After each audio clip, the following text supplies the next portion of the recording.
Hello my fellow kin, a bit of an impromptu video today as the data card for the Hernkyn Yaegirs just dropped and I wanted to look over the data sheet and share some of my thoughts. Now unfortunately we don't have any of the points just yet, but I have pulled up a picture of the data card that was posted by Games Workshop, so let's take a look at what we have here today. Starting things off, it's important to note that the unit comes only in squads of 10. So I was wrong. I was hoping that we were able to split them up in units of 5, but unfortunately they only come stock in squads of 10. In terms of stat line, these guys are movement speed 6, making them the fastest infantry Votann has to date, because most of our stuff is only movement speed 5. Their toughness 5, which is very much in line with what we see with the other battle line choice. They have a save characteristic of 5+, which is absolutely pitiful. They have 1 wound, leadership 7, and OC 1. Now, in terms of war gear options and weapon profile characteristics, all the models come stock with the shotgun. To nobody's surprise, we all assumed that it would come with a shotgun, as the models that come on the Pioneers are literally all equipped with shotguns as well. So it made a lot of sense that it would transfer 1-to-1. We saw this in some of the promotional art, and people just assumed that it would be the default case, which is true. So that shotgun comes in with an assault keyword at 18-inch range, 2 attacks each, BS4, strength 5, 0 AP, and 1 damage. You're also able to swap these weapons out 1-to-1 for a bolt revolver and plasma knife. Now the plasma knife is a little interesting. It's 2 attacks each, weapon skill 4+, strength 4, minus 2 AP, and 1 damage. But since this is not a unit analysis video, we will save that math for another time. Now, regardless of your choice of weapons here, you also have the option of subbing 2 of those choices out altogether for an APM launcher, which is anti-monster 3, anti-vehicle 3, 1 attack BS4, strength 6, minus 2 AP, D6 damage, and a Magna coil rifle, which ignores cover, has precision, 1 attack only, BS4, strength 5, minus 2 AP, and 2 damage. Nothing really to write home about here, but if you do want to have a little bit of extra chip damage, the unit can provide it, but again, nothing too crazy. So pretty underwhelming so far, to be honest, but where things get really interesting is at the ability section, where we have, at long last, the Infiltrator keyword. This is pretty huge for several reasons. Firstly, as Votann is a relatively new range, we actually don't have any infiltrators in our roster, so this fills a very specific role that we were missing. In terms of abilities on the data card, the unit has something called Pragmatic Hunter. So once per turn, when an enemy unit ends a move within 9 inches of this unit, and you're not in engagement range, you could make a normal move of up to D6.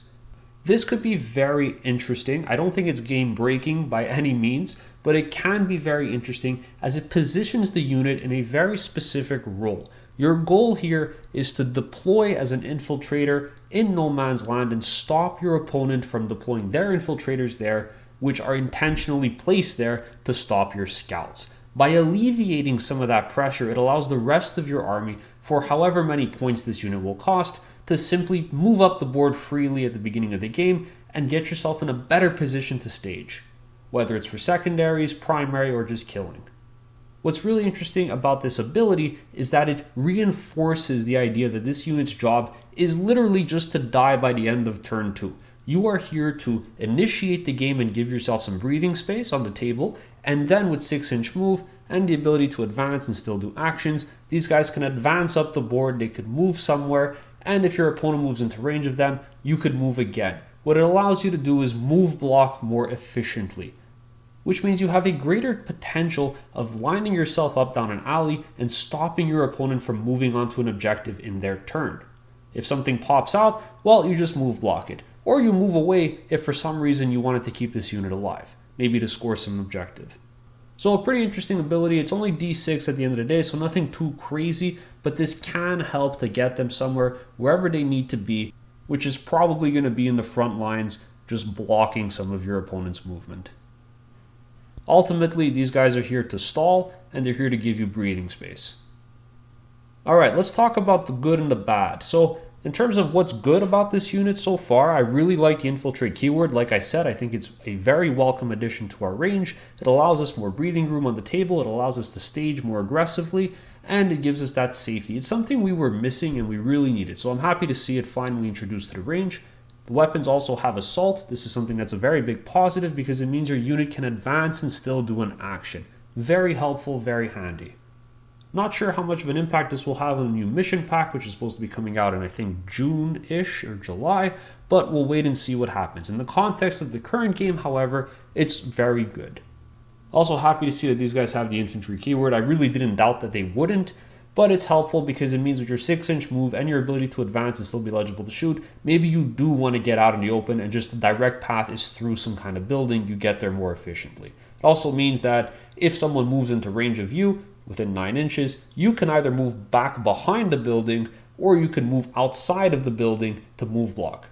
Now in terms of the bad, I can't help but feel, despite all these positives, that the unit feels a little bit uninspired. I understand that this is supposed to be primarily a kill team, and then secondly, in addition to 40k, but I just feel like with the reveals we saw a couple months ago, all these crazy and unique combinations and loadout choices you have, like throwing axes and landmines and crossbows, surely there could have been maybe something else, just a little bit more fun and flavorful they could have introduced to the unit.